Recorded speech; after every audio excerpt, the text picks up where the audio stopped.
आज मैं आपसे यही कहना चाहता हूँ, अपने शब्दों को अपनी ताकत बनाइए, अपनी सोच को सकारात्मक बनाइए, अपने जीवन को नई दिशा में ले जाइए। जब आप अपने आप से सच्चा प्यार करेंगे और खुद को प्रेरित करेंगे, तो आपका जीवन पूरी तरह से बदल जाएगा। याद रखिए, आप जो सोचते हैं वही बनते हैं। इसलिए अपने विचारों को इतना ऊंचा रखिए कि सफलता आपके कदमों को चूमे। जीवन में शब्दों और सोच की शक्ति को समझना बेहद महत्वपूर्ण है। हमारे शब्द केवल आवाज़ नहीं होते, बल्कि एक ऊर्जा होती है जो हमारे और दूसरों के जीवन को प्रभावित कर सकती है। यह शक्ति इतनी गहरी है, अगर सही तरीके से उपयोग की जाए तो यह असंभव को संभव बना सकती है। अक्सर हम अपने आप से ये ऐसी बातें कहते हैं जो हमें कमज़ोर बना देती है, जैसे मैं यह नहीं कर सकता, मेरे पास पर्याप्त समय नहीं है, मैं सक्षम नहीं हूँ। क्या आपने कभी सोचा है कि यह शब्द आपकी सोच और आपके कार्यों को कितना प्रभावित करते हैं? अगर आप खुद को बार बार यह बताएंगे कि आप असफल हैं, तो आपके अंदर की ऊर्जा वैसी ही हो जाएगी। लेकिन अगर आप खुद को यह विश्वास दिलाए कि मैं सक्षम हूँ, मुझे अपने लक्ष्य तक पहुँचने में से कोई नहीं रोक सकता, मैं हर परिस्थिति का सामना करने के लिए तैयार हूँ, तो आपकी सोच बदलने लगेगी। और याद रखिए, जब सोच बदलेगी तो जीवन भी बदल जाता है। दोस्तों, गौतम बुद्ध की शिक्षा हर किसी के जीवन को एक नई दिशा दे सकती है। अगर आप भी इसे मानते हैं तो कमेंट में नमो बुद्धाय लिखना ना भूलें। इस कहानी को अंत तक जरूर देखें, क्योंकि यह कहानी आपकी ज़िंदगी बदलने वाली है। आइए कहानी की शुरुआत करते हैं। दोस्तों, एक नगर में एक महान बौद्ध भिक्षु रहा करते थे। वह बहुत ज्ञानी थे और बहुत ही शांत स्वभाव के थे, और उनकी यह बात ही उनकी विशेषता भी थी। एक बार की बात है, बौद्ध भिक्षु नगरवासियों को उपदेश दे रहे थे। बौद्ध भिक्षु कह रहे थे कि शब्दों में जीवन बदलने की शक्ति होती है। अपने शब्दों से जीवन बदलो। हम जो भी शब्द अपने लिए या दूसरों के लिए कहते हैं, या जो भी बातें करते हैं, उस पर हमें ध्यान देना चाहिए। इतना कहकर बौद्ध भिक्षु ने अपना उपदेश समाप्त किया और वहाँ से चले गए। एक दिन वह बौद्ध भिक्षु एक मार्ग से होकर गुजर रहे थे। उसी मार्ग से एक युवक होकर गुजर रहा था। उस युवक ने जब उन बौद्ध भिक्षु को देखा तो वह जोर जोर से हंसने लगा और कहने लगा, अरे साधु महाराज, आप तो ढोंगी है। आपके उपदेशों में यह कहने से शब्दों से बड़ी ताकत है। आपकी बात सत्य नहीं हो जाएगी। यह सब सिर्फ बातें हैं। भला ऐसा कैसे हो सकता है कि शब्दों से हमारा जीवन बदल सकता है? उस युवक की सारी बातें उन भिक्षुओं ने ध्यानपूर्वक सुनी, और उसके बाद वह मुस्कुराते हुए उस युवक से कहते हैं, बेटा, नाद से ही तो यह दुनिया प्रकट हुई है, और अच्छे शब्दों के पीछे भी नाद ही होता है जो पूरा जीवन बदल देता है। वह बौद्ध भिक्षु उस युवक से कहते हैं, देखो, मैं तुम्हें अपने अनुभव से बता रहा हूँ, लेकिन फिर भी तुम्हें यकीन ना हो, तुम इसे खुद आजमा कर देख लो। उन बौद्ध भिक्षु की यह बात सुनकर युवक थोड़ा सा गंभीर हो गया। उसने काफ़ी देर सोच विचार किया और उसके बाद उन बौद्ध भिक्षु से कहता है, हे गुरुवर, अगर ऐसी बात है तो आप मेरे साथ चलिए। मेरा छोटा भाई है जिसकी उम्र करीब 20 वर्ष है, और उसे ना जाने क्या हुआ है। वह करीब 3 वर्षों से कुछ भी नहीं करता, बस लेटा रहता है। दिन भर वह कुछ ना कुछ सोचता रहता है। उसकी यह हालत देखकर हम सब बहुत परेशान हैं। माता पिता भी बहुत चिंतित रहते हैं। हम सब ने कई तरीके अपनाए, कई योजनाएं अपनाई, लेकिन कुछ भी काम नहीं आया। हमने कई बार उससे बात करने तक की कोशिश की, लेकिन वह हमसे कुछ भी नहीं कहता। परिवार का हर एक सदस्य पूरी तरह से थक चुका है, हार चुका है। आखिर वह क्या करना चाहता? किसी को कुछ नहीं पता। तो हमारे शब्दों से उसका जीवन क्यों नहीं बदल सकता? और जैसा कि आप कह रहे हैं कि शब्द सचमुच जीवन बदल सकते हैं, तो क्या आप मेरी मदद करेंगे? इस पर बौद्ध भिक्षु मुस्कुराते हुए उस युवक के साथ चल पड़ते हैं। वह युवक बौद्ध भिक्षु को एक खेत में ले जाता है और अपने भाई की तरह इशारा करते हुए कहता है, हे गुरुवर, यही मेरा भाई है। जो पूरे गांव में आलस और मक्कारी के लिए मशहूर है। आप कहते हैं कि शब्दों में वह शक्ति है जो हमारे जीवन बदल सकती है, तो क्या आपके शब्दों इसका जीवन बदल सकते हैं? अगर यह सत्य है तो आप इसका जीवन बदल कर दिखाइए।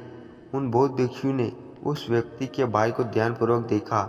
वह एक पेड़ की छांव में आराम से सो रहा था। जब बौद्ध भिक्षु उस युवक के भाई के पास पहुंचे और आराम से उसके सर पर हाथ फहराते हुए कहते हैं, उठो बेटा, बहुत देर हो चुकी है। यह सोने का समय नहीं है, यह तो जागने का समय है। उन बौद्ध भिक्षुओं की आवाज़ सुनकर वह लड़का थोड़ा सा अचरज में पड़ गया। आखिर कौन है जो मुझे इतने प्यार से जगा रहा है, वरना सभी गांव वाले तो मुझे आलसी और मक्कार ही कहते हैं। आखिर कौन है जो मुझे इतना अपनापन दिखा रहा है? उसने आंखों में आंखें खोली और आंखें में आंखें मिलाते हुए उसने पूछा, हे गुरुवर, आप कौन हैं और यहाँ क्यों आए हैं? इस पर बौद्ध भिक्षु उस युवक से कहते हैं, बेटा, यह प्रश्न तो मैं तुमसे करना चाहता हूँ। तुम कौन हो, यही तो तुम्हें जानने की आवश्यकता है। उन बौद्ध भिक्षु की बात सुनकर वह लड़का जोर से हंस पड़ा और कहता है, हे गुरुवर, यदि आपको मेरे बारे में जानना है तो जानिए और गांव के किसी भी सदस्य से पूछिए, आपको पता चल जाएगा कि मैं कौन हूँ। आपसे हर कोई यही कहेगा कि वह तो आलसी है, मक्कार है, तरह तरह के ताने सुनाएंगे, तरह तरह की बातें करेंगे। इससे आपको यह जरूर यकीन हो जाएगा और आपको यह भी पता ही चल जाएगा कि मैं कौन हूँ। तभी बौद्ध भिक्षु मुस्कुराते हुए उस लड़के से कहते, सबसे पहले मेरी बात को ध्यान से सुनो। मेहनती इंसान के खुद के शब्द उसे अंदर तक चोट पहुंचाते हैं, इसलिए कभी भी अपने आप को कोसो मत, अपने शब्दों को सुधारो। और मेरी यह दूसरी बात भी सुन लो, मैंने उन गांव वालों से नहीं पूछा कि तुम कौन हो, मैं तुमसे पूछ रहा हूँ कि तुम कौन हो। लेकिन तुमने तो अपनी आदतें मुझे बताई। आलस तुम्हारी पहचान नहीं, तुम्हारी आदत हो सकती है, और इंसान नहीं, उनकी आदतें खराब होती है। इसलिए बेटा, तुम आलसी और मक्कार नहीं हो, यही तो तुम्हारी आदत है। बस इतनी सी बात है जो गांव वाले नहीं समझ सकते। ये सारी बातें सुनकर वह लड़का थोड़ा सा आश्चर्यचकित रह गया, क्योंकि गांव वाले हमेशा उसे मक्कार, आलसी और तरह तरह के ताने ही सुनाया करते थे। उन बौद्ध भिक्षु की यह बात सुनकर उस लड़की की आंखों में आंसू आ गए। वह तुरंत ही दोनों हाथ जोड़कर उन बौद्ध भिक्षु के चरणों में गिर पड़ा और उनसे कहने लगा, आप सत्य कहते हैं, यह मेरी आदत ही है और मैं इस आदत से बहुत परेशान हूँ। मैंने बहुत कोशिशें भी की, लाख उपाय किए, लेकिन मैं अपनी इस आदत से छुटकारा ना पा सका। इन आदतों से बाहर आना बहुत कठिन है। मैंने कई बार आलस छोड़ने का प्रयास तक किया, पूरी कोशिश भी की, लेकिन कोई लाभ नहीं हुआ। मैं जब भी कोई कार्य करने की कोशिश करता हूँ, पता नहीं क्यों मेरा मन कहीं और भागने लगता है। मेरा दिमाग किसी और दिशा में काम करने लगता है और मैं उस काम पर ध्यान ही नहीं दे पाता। मैं क्या करूँ, कैसे करूँ, मुझे कुछ भी समझ नहीं आता। जब भी मैं किताबें पढ़ने की कोशिश करता हूँ तो मुझे नींद आने लगती है। मन में एक अजीब सा दर्द महसूस होता है। ऐसा लगता है कि मेरा जीवन यूं ही व्यर्थ जा रहा है। और जब मैं इस दर्द को बर्दाश्त नहीं कर पाता तो मैं सो जाता हूँ, ताकि जब मैं उठूँ तो मुझे दर्द ना महसूस हो। और अब तो मुझे यह भी यकीन हो चुका है कि मैं इन आदतों से नहीं निकल सकता। ये आदतें मुझे नहीं छोड़ने वाली। इस पर बौद्ध भिक्षु उस लड़के से कहते हैं, बेटा, यदि तुम इस आलस की आदत को छोड़ना चाहते हो तो मैं तुम्हें एक सही उपाय बताता हूँ, लेकिन उसके लिए तुम्हें कल सुबह मुझे मिलना होगा, तभी वह तरीका मैं तुम्हें बताऊँगा। यदि तुम उस तरीकों को सीखना चाहते हो तो कल सुबह मेरे पास चले आना। इतना कहकर बौद्ध भिक्षु वहाँ से चले गए। लेकिन उन बौद्ध भिक्षु की सारी बातें उस लड़के के कानों में गूंज रही थी। वह यह समझ नहीं पा रहा था कि आखिर वह बौद्ध भिक्षु उसे कौन सा मार्ग दिखाने वाले हैं। वह ऐसा कौन सा उपाय बता देंगे जिससे उसके जीवन से आलस्य हमेशा हमेशा के लिए खत्म हो जाएगा। देखते ही देखते रात हो गई। रात भर वह अपने बिस्तर पर करवट लेता रहा और उन बौद्ध भिक्षु की बातों के बारे में सोचता रहा। इसी प्रकार देखते देखते सुबह हो गई और वह लड़का उन बौद्ध भिक्षु के पास जा पहुंचा। वह लड़का उन बौद्ध भिक्षु को प्रणाम करता है और कहता है, गुरुवर, जैसा कि आपने कहा था, लीजिए मैं आ गया। अब मुझे वह मार्ग बता दीजिए जिससे मैं अपने जीवन में इस आलस्य को निकाल सकता हूँ। तभी बौद्ध भिक्षु उस लड़के से कहते हैं, बेटा, जब भी तुम्हारा मन दुविधा में हो, तुम निर्णय ना ले और तुम्हारे मन में तरह तरह के प्रश्न उठे तो मैं क्या करूं, मैं कैसे करूं, इसका कार्य को पूर्ण कैसे करूं, यह सब कैसे होगा, तब तुम वास्तविकता में अपने अतीत से सोच रहे हो कि पिछले बार तुम्हारे ऐसा करने पर क्या हुआ था। अतीत में तुमसे लोगों ने क्या कहा था। तो आज से कभी भी अपने अतीत से नहीं बल्कि भविष्य से सोचो। इस पर लड़का कहता है, भविष्य से वह भला कैसे। तभी बौद्ध भिक्षु उस लड़के से कहते हैं, मान लो कि तुम्हें आज किसी भी चीज़ की कमी नहीं है, तुम्हारे पास वह हर चीज़ है जो तुम चाहते हो, वह सारी सुख सुविधाएं है। तो अब बताओ, तुम अपना जीवन कैसे व्यतीत करना चाहोगे। उन बौद्ध भिक्षु की बात सुनकर वह लड़का कुछ देर के लिए सोच में पड़ गया, क्योंकि आज तक उसने कभी गांव वालों के जीवन ताने ही सुने थे। किसी ने भी आज तक उसके जीवन के बारे में उससे ऐसी बात नहीं की थी और वह गुरुवर उसे आने वाले भविष्य के बारे में उससे बात कर रहे थे। उन बौद्ध भिक्षु की यह बात सुनकर वह लड़का खुद से प्रश्न करने लगा कि अगर मेरे पास सब कुछ होगा, धन की कोई कमी नहीं होगी और सारी सुख सुविधाएं होगी, तो मैं अपना जीवन कैसे व्यतीत करूँगा। कुछ देर सोच विचार करने के बाद वह उन बौद्ध भिक्षु से कहता है, गुरुवर, मैं यह दुनिया घूमना चाहूँगा, पहाड़ों पर चढ़ना चाहूँगा, समुद्र की रेत पर चलना चाहूँगा और मैं एक बहुत बड़ा व्यापारी बनना चाहूँगा। तभी अचानक उस लड़के का ध्यान टूट गया और वह उन बौद्ध भिक्षु से कहता है, परंतु हे गुरुवर, यह सब कैसे संभव होगा। केवल मेरी मात्र सोच लेने से तो यह सब कुछ पूरा नहीं होने वाला। उससे ऐसा कहते ही उसके अतीत में बीती हुई सारी घटनाएं उसकी आंखों के सामने से गुजरने लगी और वह एक बार फिर से निराश होने लगा। और अब वह यह सोचने लगा कि मेरे पास तो पैसा ही नहीं है, तो मैं भला व्यापार कैसे कर सकता हूँ। ना ही मेरे पास व्यापार का कोई अनुभव है। ऐसी स्थिति में मैं भला यहाँ से कैसे निकल सकता हूँ। उस लड़के के इस प्रश्न का जवाब देते हुआ बौद्ध भिक्षु उस लड़के से कहते हैं, बेटे, हर रात में सोने से पहले तुम हर दिन अपना लक्ष्य एक कागज़ पर लिखो। सुबह उठकर सबसे पहले उस लक्ष्य को देखो और सोचो कि उस लक्ष्य को पाने के लिए तुम आज क्या कर सकते हो, और जो भी तुमने उस कागज़ पर लिखा होगा उस कार्य को उसी दिन पूरा करने की हर मुमकिन कोशिश करो। इस पर वह लड़का कहता है, ठीक है, आप सच कह रहे हैं, लेकिन जब मैं बहुत सोचने लगता हूँ तो मेरा मन बेचैन होने लगता है और मन में तरह तरह के विचार उठने लगते हैं और इन विचारों को शांत करने के लिए मैं सो जाता हूँ ताकि वह विचार मुझे परेशान ना करे। उस लड़के की समस्या का समाधान करते हुए बौद्ध भिक्षु उस लड़के से कहते हैं, बेटा, अंतर्मन की चाल को पकड़ो और शब्दों की मदद से नया भविष्य बनाओ। तभी लड़का कहता है, हे गुरुवर, आप क्या कहना चाहते हैं, मैं आपकी बात समझ नहीं पा रहा। इस पर बौद्ध भिक्षु मुस्कुराते हुए कहते हैं, बेटा, कैसे होगा यह जो सवाल है, यह सवाल नहीं बल्कि एक डर है जो तुम्हारे अर्तन मन में बैठा हुआ है, जो तुम्हें अगला कदम लेने से रोक रहा है, तुम्हें कदम आगे बढ़ाने से रोक रहा है। यदि तुम वास्तविकता देखो तो किसी को भी नहीं पता हो कि वह कार्य कैसे होगा, लेकिन एक इंसान जब दृढ़ निश्चय करता है, वह अपने उद्देश्य को सामने रखकर लगातार प्रयास करता रहता है और वह अपनी सफलता प्राप्त कर ही लेता है। तभी वह लड़का उन बौद्ध भिक्षु से कहता है कि हे गुरुवर, अगर ऐसी बात है तो मन में बार बार चिंता क्यों होती है, मन बार बार बेचैन क्यों उठता है।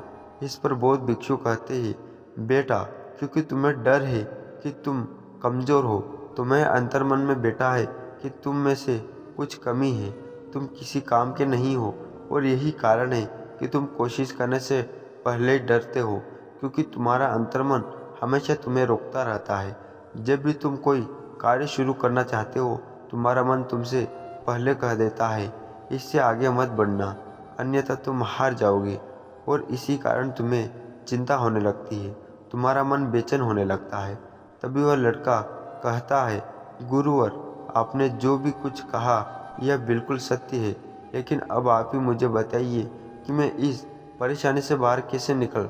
इसका जवाब देते हुए वह बौद्ध भिक्षु से उस लड़के से कहते हैं, बेटा, इस समस्या का समाधान बहुत ही आसान और सरल है। तुमने देखा होगा कि अक्सर हम अपने आप को दोष देते रहते हैं, अपने आप को तरह तरह के अपशब्द कहते रहते हैं, जो हमारे अंतर्मन में जाकर बैठ जाते हैं और वही हमें आगे बढ़ने से रोकते हैं। इन शब्दों का हम बहुत गहरा प्रभाव भी पड़ता है, क्योंकि जैसा हम खुद से कहते हैं वैसा हम पूरी भावनाओं के साथ सोचते हैं, हम वैसा ही बनते चले जाते हैं। इसलिए यदि तुम खुद को बदलना चाहते हो तो कि तुम भी काबिल बन सको, तो तुम्हें अपने अंतर्मन को नए संदेश देने की ज़रूरत है। जैसे कि मेरे शरीर का हर एक कण, हर एक हिस्सा, हर एक विचार शांति और ऊर्जा से भरा हुआ है। मैं दृढ़ संकल्प और आत्मविश्वास के साथ हर दिन के लक्ष्यों को पूरा करता हूँ। मैं अपनी कमजोरी को अभ्यास में बदलना चाहता हूँ, चिंता को ध्यान में बदलना चाहता हूँ, उत्साह और ऊर्जा से भरा हुआ लगातार अपने लक्ष्यों पर काम करता हूँ। ऐसे शब्द जब तुम खुद से कहोगे तो तुम शक्तिशाली महसूस करने लगोगे और तुम्हारी सारी चिंताएं खत्म होने लगेगी, क्योंकि यही शब्दों की ताकत है। वह तुम वही बना दोगे जो तुम खुद से कहोगे। तुम जितनी भावनाओं के साथ यह वाक्य बोलते हो, उसे महसूस करते हो, उतनी भावना से शब्द तुम पर असर करना शुरू कर देंगे। धीरे धीरे शब्द तुम्हारे मन और व्यक्त की सोच का हिस्सा बन जाएंगे। लेकिन मेरी एक बात याद रखना कि तुम्हारा अंतर्मन इतनी आसानी से नहीं मानने वाला। जब तुम आगे बढ़ो तो मौका मिलते ही वह तुम्हें पीछे खींचेंगे। तुम्हारे अतीत के बीते हुए सारे कड़वे अनुभव तुम्हें याद दिलाएगा, ताकि तुम डर जाओ और एक बार फिर से अपने लक्ष्य का पीछा छोड़ दो। लेकिन तुम्हें उसकी चिंता नहीं करनी है। उन सकारात्मक शब्दों के कारण तुम्हारा मन सकारात्मक विचारों को स्वीकार करने लगेगा। आगे बात बौद्ध भिक्षु उस लड़के को चेतावनी देते हुए कहते हैं, मेरी एक बात और याद रखना कि तुम्हारा ध्यान आलस्य पर नहीं होना चाहिए। अर्थात तुम्हें कभी आलस्य नहीं मिटाना, बल्कि तुम्हें एक नए भविष्य का निर्माण करना है, एक नई व्यक्तित्व का निर्माण करना है। तुम्हारा पूरा ध्यान केवल इस पर ही होना चाहिए। उन बौद्ध भिक्षुओं की बात सुनकर लड़का कहता है, ठीक है गुरुवर, आप जैसा कहते हैं मैं वैसा ही करूँगा। तभी वो बौद्ध भिक्षु उस लड़के से कहता है, बेटा, अभी तो मैं इस गांव से जा रहा हूँ, लेकिन कुछ सालों के बाद मैं वापस आऊँगा। इतना कहकर बौद्ध भिक्षु वहाँ से चले गए और वह लड़का अपने घर लौट गया। लेकिन अब उस लड़के के मन में तरह तरह के विचार चल रहे थे। वह लड़का यह सोच रहा था कि अगर मैं अपने मनपसंद ज़िंदगी जीने लगूँगा, अगर मैं दुनिया घूमने लगा, नए लोगों से मिलने लगा और अपनी पसंद का काम करने लगा, तो मेरी ज़िंदगी कैसी होगी। उस बात को ध्यान करके उसने कागज़ पर अपना लक्ष्य लिखा और लिखकर सो गया। अगली सुबह जब उसकी आंखें खुली तो उसने उस पेपर पर लिखा हुआ लक्ष्य एक बार दोहराया। उसके बाद वह कुछ देर के लिए शांत हो गया। तभी उसे उन बौद्ध भिक्षु की बात याद आई। तुम अपने लक्ष्य के लिए आज क्या कर सकते हो? उसने खुद से सवाल किया कि मैं आज अपने इस लक्ष्य को प्राप्त करने के लिए क्या कर सकता हूँ। तभी उसे एक बार फिर से उस पेपर की तरह ध्यान दिया। उस पेपर पर लिखा था कि मैं बाजार जाता हूँ और लोग व्यापार करने की कौन सी चीज़, कौन से सामान लेकर आते हैं, मैं उन चीज़ों को देखता हूँ, उन चीज़ों को पता करता हूँ और पढ़ने के बाद तुरंत ही बाजार चला गया। वह अलग अलग दुकानों पर बैठा, उन्हें देखा, लेकिन उसे कुछ समझ नहीं आ रहा, क्योंकि लोग अलग अलग व्यापार कर रहे थे, अलग अलग तरह की चीज़ें और सामान ले रहे थे और किसी ने उसकी कोई मदद नहीं की। बहुत उदास हो गया और निराश होकर वापस घर लौट आया। तभी उस लड़के को उन बौद्ध भिक्षु की एक और बात याद आई। शब्दों में बहुत ताकत है और शब्द हमारा जीवन बदल सकते हैं। उसे वह सकारात्मक विचार याद आए, वह उन्हें सुबह शाम दोहराने लगा और अब से वह हर दिन ऐसा ही करता। देखते ही देखते 1 महीने बीत चुका, लेकिन अब तक उसके जीवन में कोई बदलाव नहीं आया था। अब वह लड़का यह सोचकर निराश होने लगा कि उसके जीवन में तो कुछ भी परिवर्तन नहीं हो रहा है, लेकिन 1 महीने के बाद उसे महसूस हो रहा था कि वह पहले से अच्छा महसूस कर रहा है। उसका दिमाग अब अच्छी तरह से सोच पा रहा है, वह पहले से ज़्यादा चलने फिरने लगा है। फिर धीरे धीरे उसे समझ में आने लगा कि जो लोग आगे बढ़ते हैं, महान काम करते हैं, उनकी सोच में कितना अंतर होता है। वे लोग हमेशा शक्तिशाली विचार सोचते हैं, दूसरों की छोटी सोच को और डर से वह कभी प्रभावित नहीं होते। जब भी उनके मन में उनके सामने कोई मुश्किल आने पड़ती है तो वो घबराते नहीं, बल्कि उस समस्या का समाधान निकालते हैं। इस समस्या के समाधान पर ध्यान केंद्रित करते हैं और ना ही वह कभी किसी का इंतजार करते हैं। वह केवल खुद पर विश्वास करते हैं और तुरंत ही कदम आगे बढ़ाते हैं। जब उस लड़के को यह सारी बातें समझ में आने लगी तो उसने भी धीरे धीरे अपने कदम आगे बढ़ाने शुरू किए। उसने बिल्कुल वैसा ही व्यवहार करना शुरू किया। अब से वह कभी खाली नहीं बैठता था। जब भी उसका काम मन करता, वह बाजार जाता और लोगों के बारे में जानता, समझता कि वह किस प्रकार व्यापार कर रहे हैं और कौन सी चीज़ खरीद कर रहे हैं, किन चीज़ों पर उन्हें लाभ हो रहा है। और जब उसका मन करता है तो अपने पिता की मदद भी करता है। वह अपने पिता के साथ मंडी में जाता है, वह जाकर मोल भाव करता, हमेशा कुछ न कुछ सीखने में जुटा रहता। तभी एक दिन गांव में एक मसाले के व्यापारी आया। उसे कुछ पढ़े लिखे नौजवान की ज़रूरत थी जो माल की गिनती कर सके और हिसाब रखने का काम कर सके। वह लड़का अपने लक्ष्य को जानता था कि उसे क्या पाना है। उसे समझ में आ गया था कि इस काम से उसे बहुत कुछ सीखने को मिलेगा। बेहिचक उस सेठ के पास पहुंचा गया और जानता था कि उसे उस काम के बहुत कम पैसे मिलेंगे, लेकिन फिर भी वह उस काम को करने के लिए तैयार था। अब उस लड़के की सोच पूरी तरह से बदल चुकी थी। अब वह बाकी लोगों की तरह नहीं सोचता था, बहुत ईमानदार और समझदारी से काम करता था। देखते ही देखते करीब 3 महीने बीत गए और अब व्यापारी यह समझ चुका था कि नौजवान बहुत ही समझदार है और वह उसे व्यापार में बहुत मदद करता है। इसलिए उस मसाले के व्यापारी ने उस लड़के को अपना सहायक बना लिया। उस व्यापारी ने देखा कि इस लड़के की दिनचर्या सबसे अलग है। यह हर दिन पढ़ता है, लिखता है, सुबह उठकर ध्यान करता है, नई चीज़ें सीखता है, परेशानी आए तो भी विचलित नहीं होता। यह सबसे सम्मान से बात करता है, सबका आदर करता है।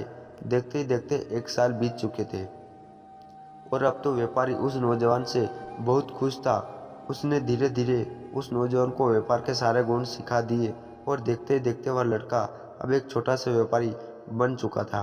और जब उस लड़के के अंदर व्यापार की समझ आ गई तो उसने जूड़ी बूटियों का व्यापार करना शुरू कर दिया और देखते ही देखते केवल कुछ ही वर्षों में उस नगर का सबसे बड़ा व्यापारी बन गया। लोग उसे सबसे बड़े व्यापारी के नाम से जानने लगे। उसका नाम दूर दूर तक फैलने लगा। करीब 5 वर्षों बाद जब वह वापस अपने घर लौटा तो लोग बहुत हैरान थे। उसे देखकर लोग बहुत अचंभित थे। उसके सारे जानने वालों ने उस लड़के से पूछा, तुम इतना कैसे बदल गए? तब उसने कहा, उन गुरु ने सच ही कहा था, शब्दों से हम जीवन बदल सकते हैं।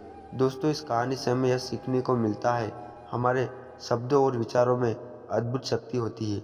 नकारात्मक सोच और शब्द हमारे कमज़ोर बनाते हैं, जबकि सकारात्मक सोच और आत्मविश्वास हमारे जीवन को सफलता और शांति की ओर ले जाते हैं। इसलिए हमेशा सोच समझकर शब्दों का चयन करें और अपने विचारों को सकारात्मक रखें। दोस्तों, उम्मीद है कि आपने आज की इस वीडियो से ज़रूर कुछ ना कुछ सीखा होगा। तो इस वीडियो को लाइक और अपने दोस्तों के साथ शेयर करना ना भूलें। हमें ऐसे ही सपोर्ट करने के लिए चैनल को सब्सक्राइब करें और घंटी बटन को ज़रूर दबा दें। तो चलिए मिलते हैं एक और वीडियो में। तब तक के लिए अपना ख्याल रखें। धन्यवाद।